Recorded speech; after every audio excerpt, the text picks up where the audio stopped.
So guys, True Monarch here, and this is my domain Monarch deck profile. Considering my channel name, I should have probably done this deck profile earlier on, but well, I had many reasons, such as exams and such, but no matter, let's get into it for now. To begin with your Monarchs, first of all, triple Erebus, your MVP. Well, second MVP, second only to Aether, which is limited, as everybody knows. What I like about this card, and the reason I prefer this over Erebus, is because, well, first of all, obviously, the effect that grants you, that lets you summon it in your opponent's turn, but also the fact that you can either disrupt by summoning Kuras and destroying a card your opponent controls, or go for an OTK by summoning one of the big Monarchs. To OTK you need 28, 28, 24, which is two big Monarchs and a small one. So, and if you can also manage double tribute summon, this can also help you push for game. We're gonna get to the double tribute summon later. So yeah, these four. And the other Monarchs, one Mega Caius, one Mega Thestalos. These two can be particularly devastating with in combination with Escalation. I'm gonna get to Escalation later as well. But this was more relevant when Pendulum Magicians were more relevant. Because if you banish a Dark Monster, the controller has to banish all copies of it. From hand, main deck, extra deck, graveyard. Anywhere besides the field. So, let's say, just banish the Astrograph. They have to banish all other copies. Or even, I don't know, Double Iris, well, back in the day, or Purple Poison, or currently Chronograph, I guess, is your best call. But yeah, Thestalos could counter, well, the effect is that you look at your opponent's hand, discard a card of your choice, and if it's a monster, they take damage equal to its original level times 200. So, let's say if you see an evenly matched, you obviously go for that. Or a certain hand trap. Hand traps are typically used, will be typically used by the time before you summon this, but theoretically speaking. And, or otherwise, you could just, depending on the deck, you can discard the specific combo piece that was needed, or anything of the sort.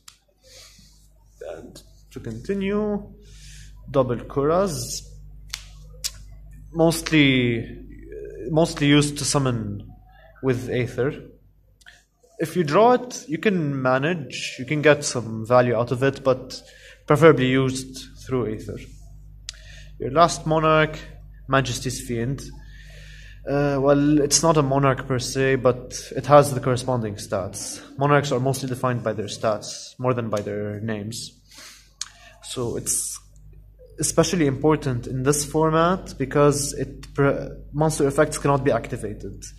And it doesn't negate them, unlike Skill Drain, let's say, so you can't pay the cost either. So let's say your opponent has an Assault, they can't trigger the cost to mill the Phoenix Blade without resolving the effect. They can't trigger the cost either.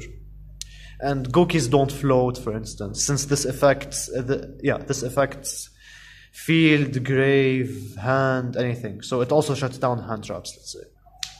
So yeah, and it's searchable with return. And compatible with Tenacity, basically. A bunch of stuff. Now, for your Squires that fuel your tribute summons, you have 3 Idea, 3 Eidos. The one that you mostly want to see is Idea. How this goes is basically normal summon Idea. It activates, special summon Eidos from the deck.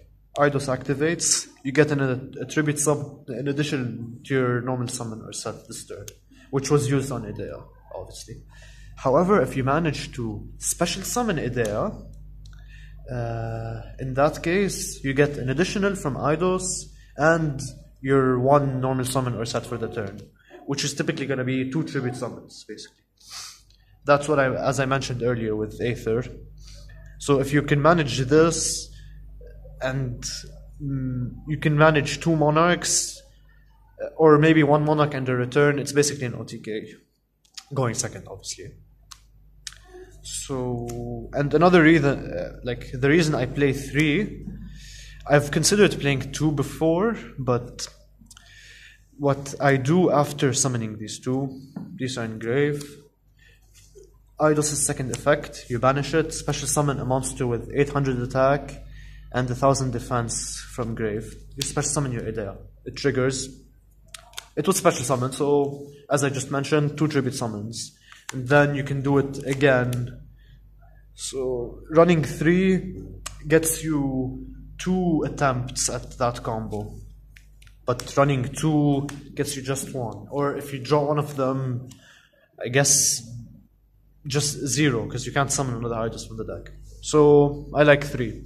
And lastly, because it's an alert target, I also run Allure of Darkness in here as a draw engine. So yeah.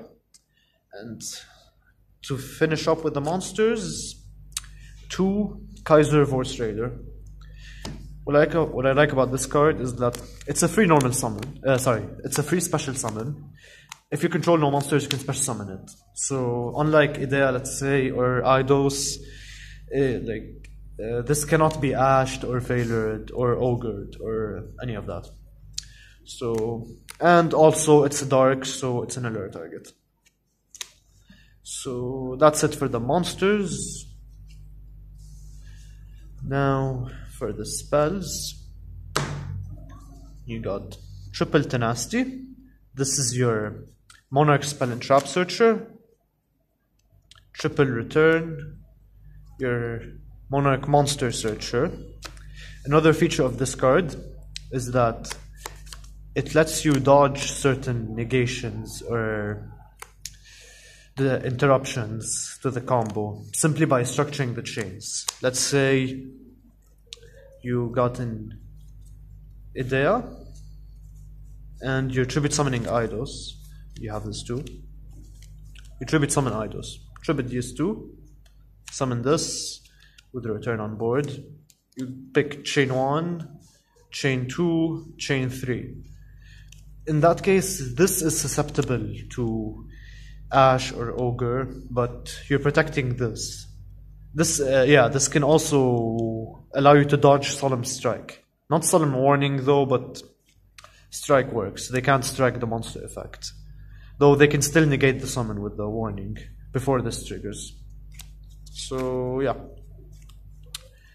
So this has more utility than just letting you search the monster, obviously. And next is self-explanatory, Triple Domain. This card is even mentioned in the deck title, Domain Monarchs. It's more important than ever in the current format because the top 2 decks are Sky Striker Trickstars and Gouki. Sky Striker Trickstars, or even pure Sky Strikers, they don't have beat sticks. They rely too much. Well, pure Sky Strikers, they're purely control focused. Their only monster is Ray, which is 1500. Well, without the extra deck, as in if you have this on board. And Goukis, well, if they can't go into their links, they can't get their Goukis to float, and there's nothing in the I believe their strongest main deck monster is Bear Hug, which is 2300 attack, less than a mini Monarch. So this is very important in the current format. And next, the one-offs. 1 Pantheism, 1 Stormforth, 1 March. I honestly think Pantheism is really needed at 3, mostly for consistency, obviously. Even though it's a +1, I mean, Monarchs aren't doing anything in OCG, even though they have everything at 3. They're full power. Even Grass. Some people play 60 card Monarch with Grass. And Stormforth, I believe, is okay at 1. I would think twice before playing 3. I don't know. This may be an unpopular opinion, but this is my opinion. And March, you don't want to see it too much because it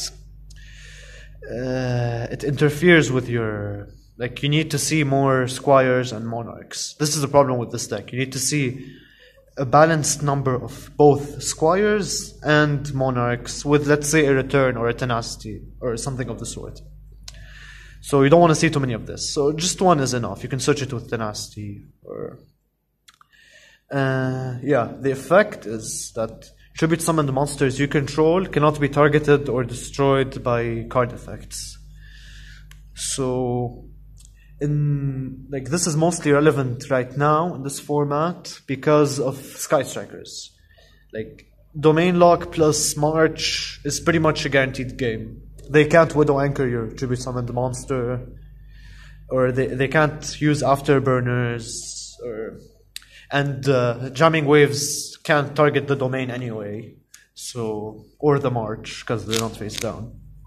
And if you have March, they can't target the monster either. So I believe this is very important right now. Next is one for one Rota. Fundamentally 2 extra copies of Idea. But this one also grants you an extra tribute summon. As mentioned, since you're special summoning the Idea. And the 1 Foolish Burial. The uses, like, you typically use this to mill either Idea or Erebus. If you mill Idea, you get to add a banished Monarch spell or trap. Let's say maybe Pantheism. Or if you could mill something with Erebus, like a specific card you want to search. Let's say March. You mill March and Prime with Erebus. Then you banish the March to summon Prime. Then you activate this, mill the Idea, add the Prime to your hand. The March to your hand, sorry. For instance. Or if you have a Prime in hand that you want to discard, you can mill Erebus, discard the Prime to add the Erebus Engrave back to your hand. So it's a pretty useful card. Though I don't know if I would play more than one as well.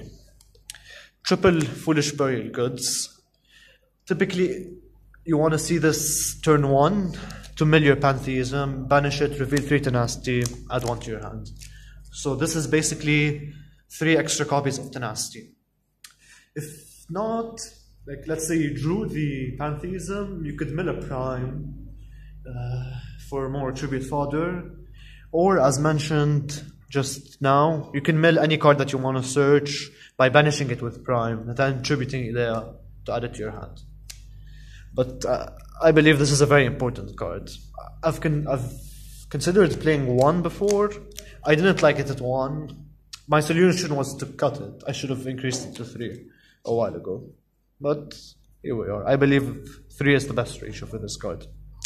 And lastly for the spells, Triple Air of Darkness. You have 9 dark monsters in here, if I'm not mistaken. So you're rarely gonna... it's happened to me a couple of times that I didn't draw darks, like any darks, and I had to discard my hand. And well, I just scooped basically. But usually, and I'm talking 85% of the time, you're always gonna find something to banish. And Pot of Desires is not an option, too many one-offs. And I mean, trade in, not enough level 8s. You could try trade in, it's an option, but I don't like it. Overall, I believed this is the best option. So 3 alert. That's it for the spells. And lastly, your double the Prime Monarch. Some people play 3. I'm not a big fan of 3. 3 was better when you had Pantheism at 3. But typically, like, I believe 2 is enough. I don't want to see it too much in my hand. Yet it's still a useful card. So stick with 2. As every Monarch player knows, no extra deck in this deck. So we move to side deck. First of all, the 1 Frost Blast for back row removal, 1 Escalation. I used to main deck this. In other format, I would play this in main deck, but right now, the March is more important. But I believe this card is very underrated. And 1 Monarchs Erupt. It's a skill drain that you can search and doesn't affect your tribute summon monsters. I think this card is really good too. And next is Triple Joel and Lockbird. Best hand trap this format. Against either Goukis or Sky Striker Trickstars. Even pure Sky Strikers. Only problem is Monarchs are low on space. You might have trouble siding this in, but still a very relevant card to have in your side deck, just in case. You could remove, let's say, your Kaiser Vorse Raider, or maybe one of your 3 idols, something of the sort. Next is Kaiju Engine. People have been siding in Raw Sphere modes more than Kaijus, typically, or even Lava Golems, but in Monarchs it's not an option because you need your normal summon. It's a tribute summon deck, after all. So yeah, Kaijus are your only option. You play 1 Gamma Seal, 1 Kumongus, 2 weak Kaijus, and 2 Radiant, both as a stronger Kaiju for Slumber. So you get one of these and give them one of these. And it's dark, so it synergizes with Allure after siding it in. And lastly, 2 Shared Ride. It's practically the equivalent. It's like a Droll Max C hybrid. Very good against Gouki more than Sky Strikers, but still a very relevant card, worth having. And 2 Evenly Matched. This works against first Gouki boards, unless they have Trigate, in which case you basically bait out the Trigate. And Extra Link doesn't affect you, so you mostly worry about the negation. This deck suffers against negations. And otherwise, what I like about this card is that it's general. Like, let's say I'm going against maybe Anti-Meta Stun, or any control deck. You can play this to get rid of the back row. Or an Extra Link negation board deck. You can also play this. It's not very efficient against negations, but you still bait out something. So I like this card because it's general. It's worth giving up your battle phase for. So that's it for the deck profile. Hope you like it, guys. Let me hear your thoughts down in the comments. Anything decklist related, or maybe even to the video overall setup and such. And thanks for watching, guys. Make sure to smash that subscribe button and hit the notification bell to stay up to date with my videos. And I'll see you next time, guys.